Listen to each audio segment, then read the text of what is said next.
nous excusons d'abord du retard parce qu'il est pratiquement 16 heures. Et du coup, il y a des élèves qui sont là depuis pratiquement midi. Là, on s'excuse, comme une première fois. Donc, là, ça nécessite des excuses. Mais néanmoins, comme que vous êtes aussi des élèves, nous sommes dans l'obligation aussi de vivre dans l'endurance. Parce que vous êtes très endurants depuis le début de l'année jusqu'à maintenant. Donc, après les excuses, nous vous souhaitons la bienvenue. Donc, moi qui vous parle, c'est Moussé Badji, pour certains qui ne me connaissent pas, professeur maintenant au lycée Yumbel. En même temps, j'interviens à Minka, à Boune, et aussi Jean Piaget qui est à côté ici. Monsieur Samb aussi, je ne vais pas le présenter, vous le connaissez, parce qu'il a eu à faire toutes les classes que j'ai tenues. Donc pratiquement, lui aussi, il est mon stagiaire, mais il est déjà dans la littérature depuis très longtemps. Donc Dieu a fait que là, maintenant, nous a mis en rapport ensemble, et du coup, nous travaillons ensemble. C'est la raison pour laquelle d'ailleurs même on a eu à tenir une synthèse.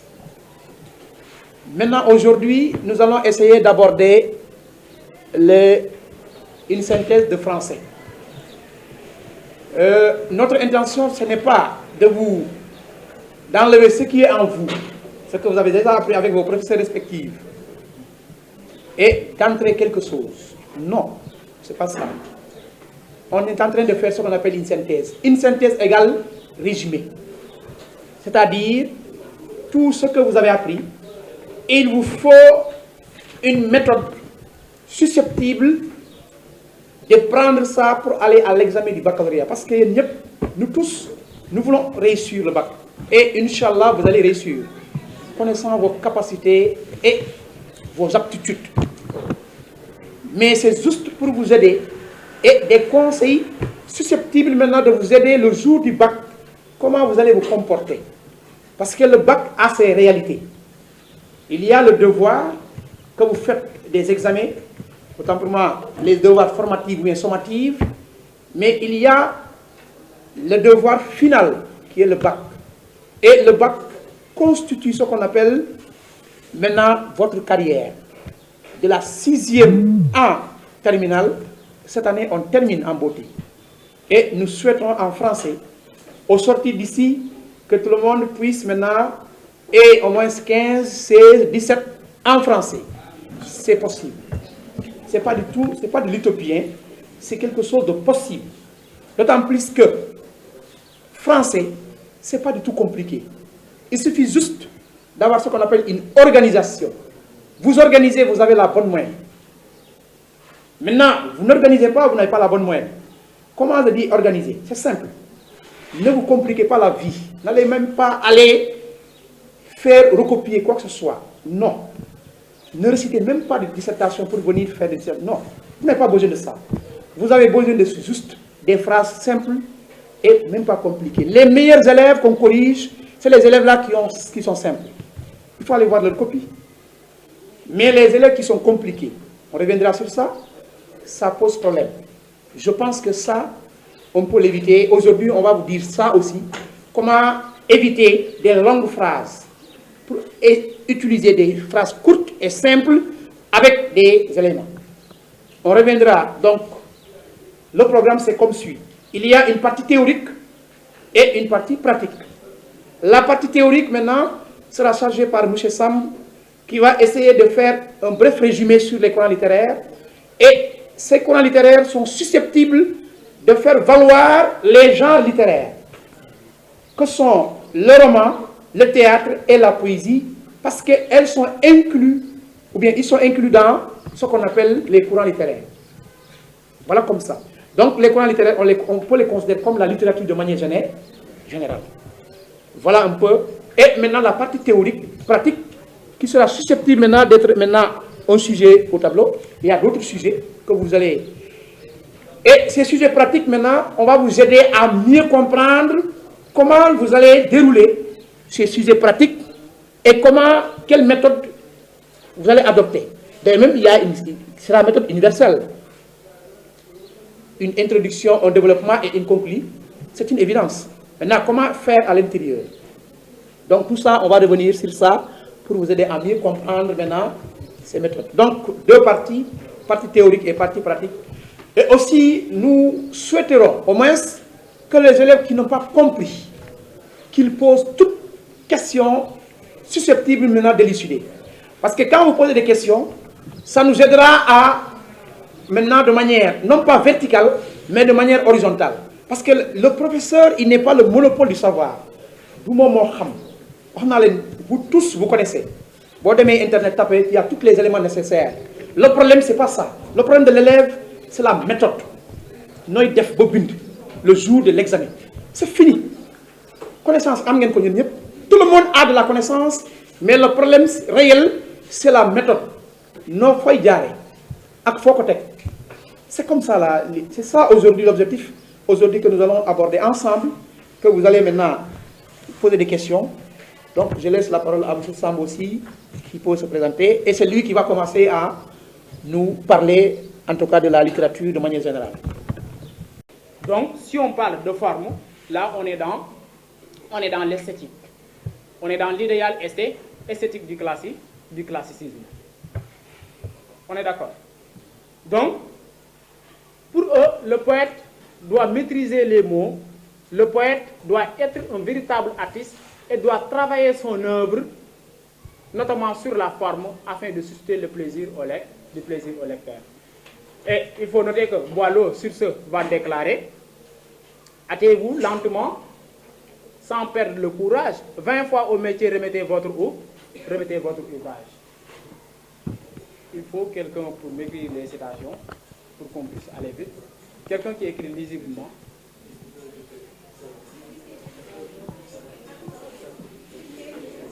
Tu dis ça? Hein?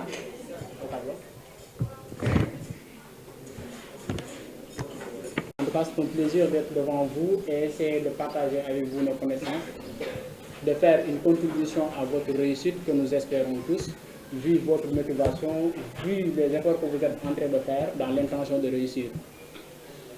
Cependant, c'est également c'est vraiment un plaisir, un réel plaisir d'être devant un illustre professeur comme M. Badji, parce que j'ai eu la chance d'être encadré par lui.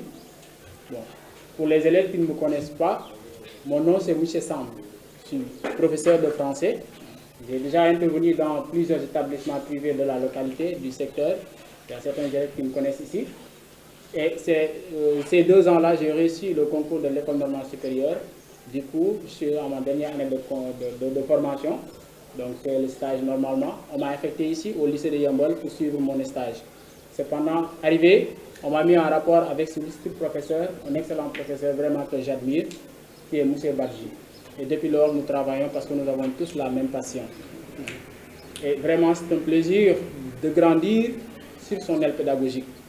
Vraiment, c'est de la chance. Et je le remercie encore. Comme on le dit souvent, un vrai leader, c'est quelqu'un qui connaît le chemin, suit le chemin et montre le chemin. M. Badji est un vrai leader parce que vraiment, il m'a montré le chemin après l'avoir connu et suivi. Donc, je pense qu'on peut démarrer la synthèse sans perdre du temps parce qu'il fait déjà l'heure. Cependant, on va démarrer avec les mouvements littéraires, si vous voulez. Et comme il a dit, il faut poser vos questions. Il faut poser vos questions. Parce que nous ne sommes pas ici pour faire un monologue. D'accord? Nous ne sommes pas là pour parler nous seuls. Mais nous sommes là pour vous dispenser des connaissances, mais tout en également recevant aussi ce que vous avez en vous, sortez-les. Comme on le dit souvent, sortez le gaz carbonique de vos bouches. Parce que c'est le moment de parler. Essayez de parler, exposer ici vos problèmes. On va essayer de régler ça ensemble. C'est mieux de l'exposer sur la copie du baccalauréat. D'accord? Donc, je pense qu'on peut démarrer la synthèse.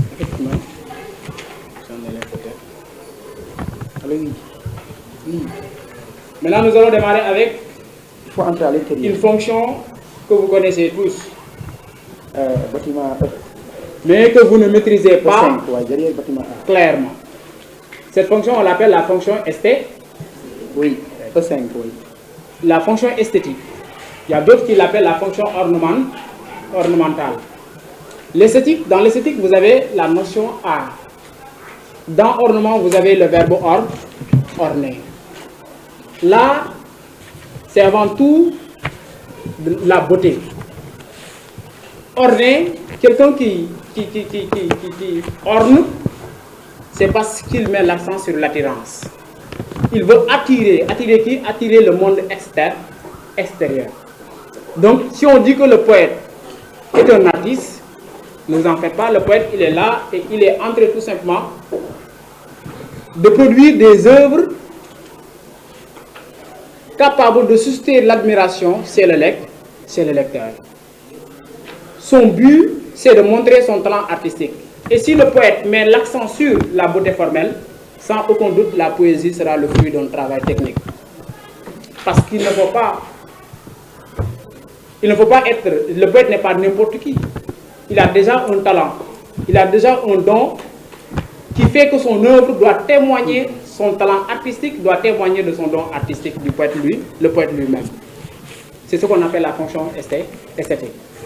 Parlant dans le cadre de la dissertation, et que l'élève doit parler de la fonction esthétique dans une partie de dissertation, on vous a dit que dans la dissertation, au minimum, vous avez deux paragraphes. Quand on parle de paragraphe, on parle d'idées directrices.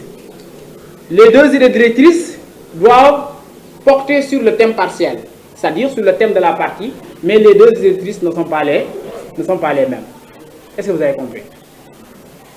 Cela veut dire que vous avez parlé de l'esthétique en deux facettes différentes.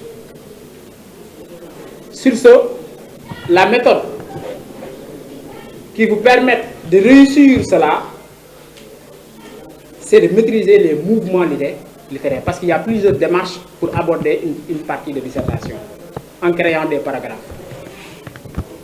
Mais je vais mettre l'accent sur deux éléments, la notion de conformisme et la notion d'anticonformisme. Mais en partant des mouvements littéraires, parce qu'en littérature, on ne peut pas être brillant en littérature sans la maîtrise des mouvements littéraires. C'est la maîtrise des mouvements littéraires qui permet aux élèves de pouvoir bien organiser leur développement, de pouvoir également donner des arguments solides, des arguments irréprochables par le correcteur, mais des arguments qui seront illustrés d'exemples précis. Donc, on va parler des conformistes. Pour aller vite. Les conformistes. Vous savez, la littérature française débute au Moyen-Âge. De sorte qu'on parle de littérature traditionnelle. Mais, le premier mouvement de la littérature française, c'est l'humanisme. On est d'accord? Mouvement apparu dans un contexte de renouvellement, dans un contexte de renouveau, dans un contexte d'innovation.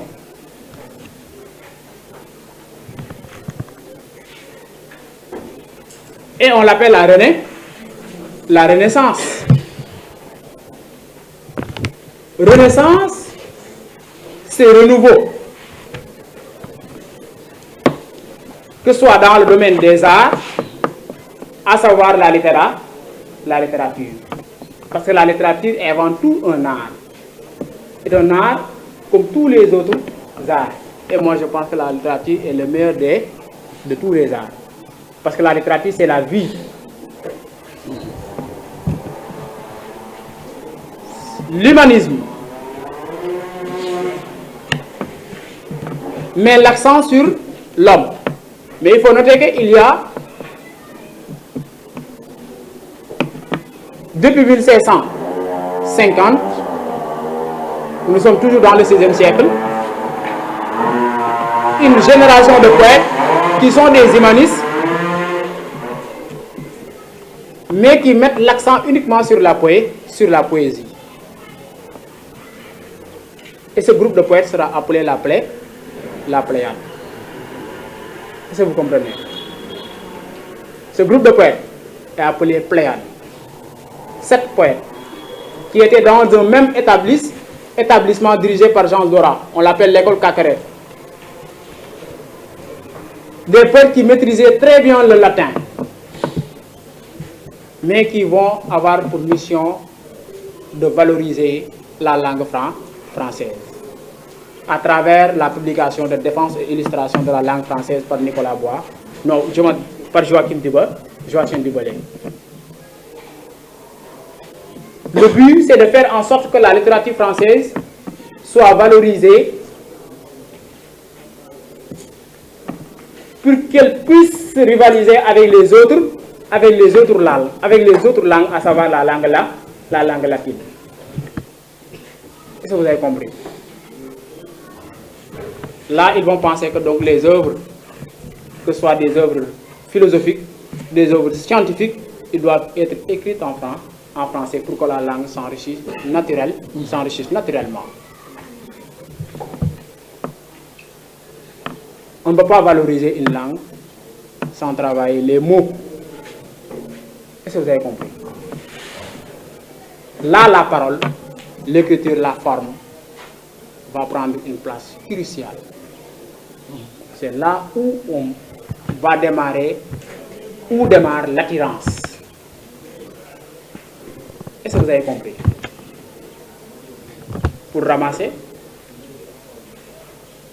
après la Pléiade, qui est un démembrement de l'humanisme et qui met l'accent uniquement sur la poésie et qui parle de poésie, parle de l'art, c'est au XVIIe siècle qu'on va noter une génération de poètes qui vont vraiment poser les fondements de la poésie moderne. C'est là où débute ce qu'on appelle c'est là où on note la mise en place des règles d'écriture. Des règles qu'aucun poète n'aura le droit de transcender.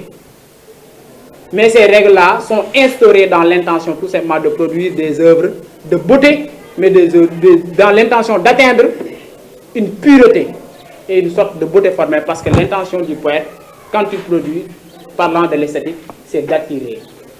Il met l'accent sur l'attirance. Est-ce que vous avez compris? Ces poètes, on les appelle les poètes du classicisme. Il faut tout simplement voir le contexte de l'apparition du classicisme, parce que c'est le XVIIe siècle, une période dominée par le théâtre. Mais si on parle de théâtre, il ne faut pas penser tout simplement. Il faut savoir que le XVIIe siècle, on parle de poésie dramatique. Les poètes étaient ces écrivains étaient des poètes et des dramatistes, parce que le théâtre était écrit sous les normes de la versification. On parlait de poésie dramatique au XVIIe siècle. Et cette période-là, même avant de parler des classiques, c'est une période marquée par de très grands poètes qui sont de véritables techniciens. Je vais prendre l'exemple de Malherbe, qui a déclaré que seuls ses vers vont lui assurer l'immortalité. Malherbe est un technicien des mots, il est un ingénieur des vers. Il est capable de jouer avec les mots. Ses écrits sont de véritables œuvres d'art en regardant uniquement la forme. Et pour lui, la poésie, c'est tout simplement le fruit d'un travail technique. Le poète doit avoir les capacités de manipuler, de jouer avec les mots pour susciter le plaisir, c'est le lecteur. Donc naturellement, la poésie devient inutile, la poésie devient frivole. Parlant à son ami Racan, Malherbe déclare: toute la gloire que nous pouvons espérer est qu'on dira que nous avons été deux excellents arrangeurs de syllabes. Et le poète n'est pas utile à l'état qu'un bon joueur de qui? Vous connaissez très bien cette citation. Le poète n'est pas utile à l'état qu'un bon joueur de qui? La poésie n'a pas une autre mission. Le but du poète, dès qu'il prend sa plume, c'est de jouer avec les mots et susciter le plaisir, c'est le lecteur. Donc on peut mentionner certaines citations au tableau pour permettre aux élèves de prendre note, si possible.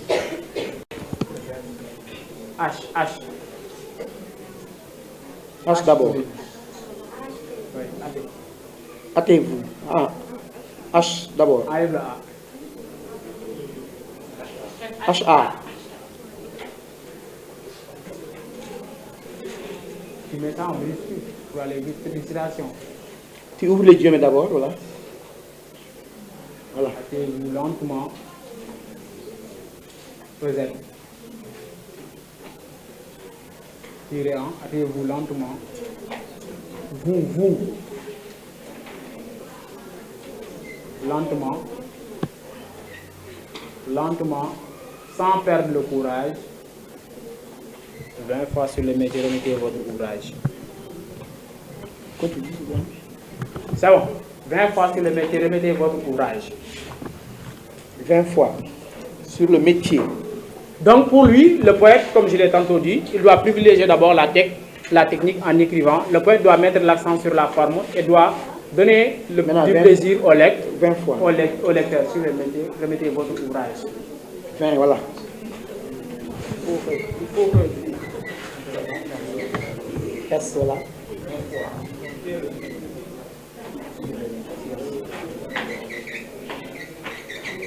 Merci beaucoup.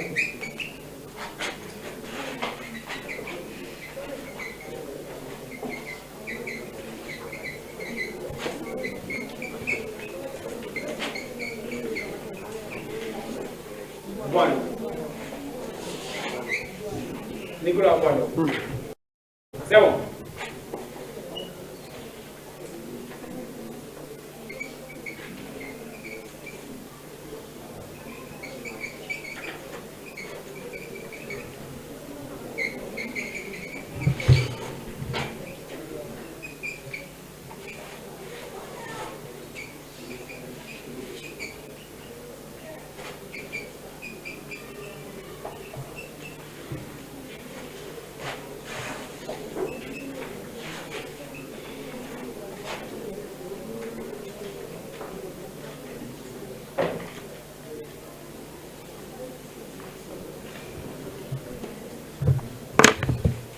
Sinon, nous allons faire la théorie rapidement à la fin. Voilà.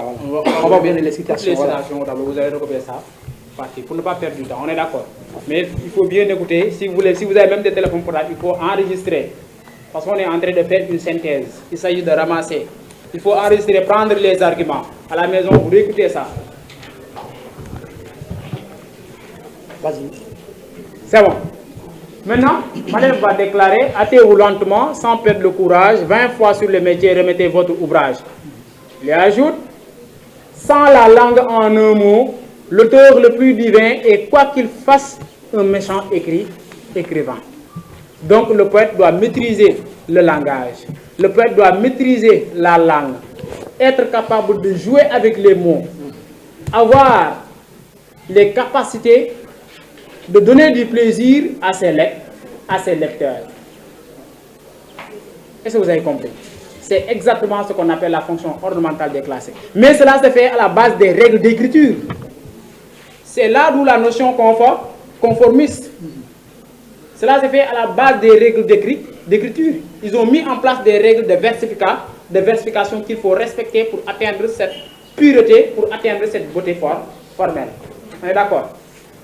Maintenant, à la fin du classicisme, c'est l'ère de nouveaux mouvements littéraires. Et ces mouvements littéraires-là, ce sont des poètes qui se sont regroupés et qui ont essayé de défendre des valeurs communes. Maintenant, cette génération de poètes, ou bien les nouvelles générations de poètes, c'est à eux de choisir est-ce qu'ils vont se conformer à ces règles mises en place par les classiques, ou bien de ne pas se conformer à ces règles d'écriture. Mais ils sont tous des artistes. C'est ce qu'il faut comprendre d'abord. Ils sont tous des artistes. Ils sont tous de véritables techniciens du vers. Ils sont tous des ingénieurs des mots qui maîtrisent la versification. Ils sont tous des artisans du mot. Ils maîtrisent tous le langage.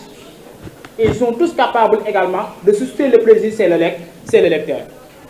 Mais à eux maintenant de choisir, est-ce qu'ils vont se conformer à ces règles mises en place par les classiques, ou bien de ne pas se conformer à ces règles d'écriture. Donc après que les classiques ont posé les règles d'écriture, c'est au 19e siècle qu'il faut noter que les Parnassiens vont abonder dans la même perspective que les poètes du classicisme. Est-ce que vous avez compris?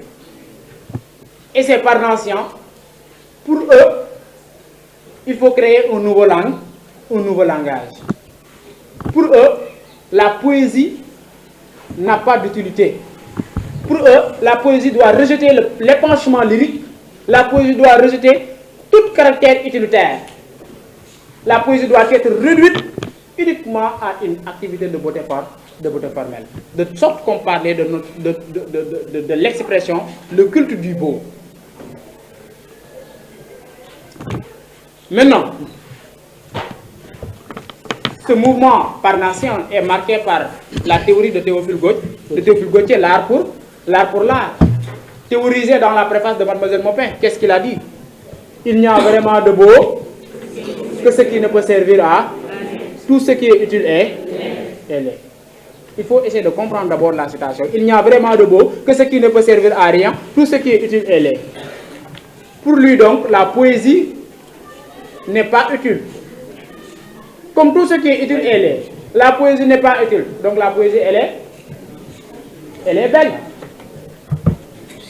Est-ce que vous avez compris? Donc c'est ça. Donc, ils ne sont pas pour l'engagement, ils ne sont pas pour l'expression des sentiments personnels, mais ils sont uniquement pour ce qu'on appelle la beauté formelle. Ils sont pour donner du plaisir au lecteur. Et d'ailleurs même, Théophile Gautier l'a bien prouvé lorsqu'on lui a demandé qu'est-ce que la poésie. Il a dit que la poésie c'est un art. Et l'art, c'est la liberté. L'art, c'est l'effervescence, c'est l'épanouissement de l'âme dans l'oisiveté. L'oisiveté, c'est sans préoccupation. Donc, pour les Parnassiens, le poète n'a pas de préoccupation au sein de la société. La poésie n'est pas le fruit de l'inspiration qui vient du monde extérieur. Mais la poésie, c'est tout simplement de la beauté formelle. La poésie se réduit, comment dirais-je, la poésie se suffit à elle-même. La poésie s'enferme dans l'absolue gratuité. La poésie est un art qui est gratuit. C'est pourquoi, répondant à son ami Théodore de Banville, dans l'art, Théophile Gautier va dire: l'œuvre sort plus belle d'une forme au travail rebelle. Donc c'est cette notion de beauté qu'il faut maîtriser. Mais pour eux, que ce soit les Parnassiens ou bien les classiques, pour atteindre cette beauté et cette pureté qui peut donner du plaisir au lecteur, il va falloir passer par l'obéissance à des règles d'écriture qui ont été établies auparavant par les poètes du classicisme. C'est ça, c'est ça ce qu'on appelle le conformisme dans l'esthétique de la poésie. Il faut adhérer, il faut se conformer, soumettre à ces règles qui ont été mises en place par les poètes du classicisme depuis le XVIIe siècle pour atteindre ce qu'on appelle la beauté formelle, dans l'intention de donner du plaisir, dans l'intention d'enthousiasmer les lecteurs. Maintenant, comme il y a des poètes qui acceptent de se conformer aux classiques, d'autres, ils veulent exprimer leur liberté d'écriture. On les appelle les anticonformistes. L'anticonformisme débute avec notamment des poètes de manière claire comme Victor Hugo avec l'arrivée du romantisme. Parce que pour lui, le romantisme, c'est la libération dans la littérature. C'est Victor Hugo qui sera le premier à montrer que certaines règles du classicisme constituent des contraintes pour le poète. Donc il ne faut pas totalement obéir à ces règles. Et il va déclarer: oui, brigands, jacobins, maladins, j'ai disloqué ce grand niais d'Alexandrin et j'ai mis un bonnet rouge au vieux dictionnaire. Il va créer un alexandrin qu'on va appeler l'alexandrin romantique. Et cet alexandrin romantique va